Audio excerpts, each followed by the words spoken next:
My name is John Rothwell. I live at 12380 12 Mile Road, Schleswig.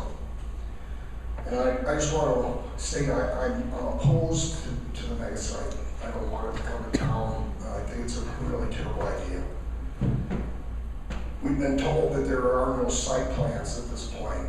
I don't know what they're doing out there, but evidently we've been told. I've been to you guys, this commission, I've been to the county commission, and I've been to the Marshall Township. And they tell us that there is no site plan. I can't, it's hard to believe that.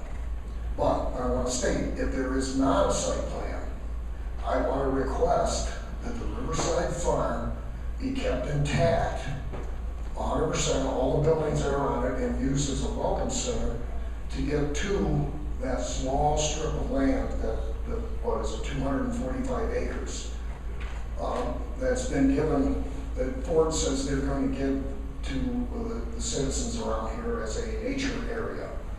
There's no way to access that. I personally think that that would be a great place to access that area. I can't see any other place that would be better. And I've talked to people, I've talked to you, Mr. Mayor, at the meet and greet about that, saving that area. I would really love to see that happen. Thank you.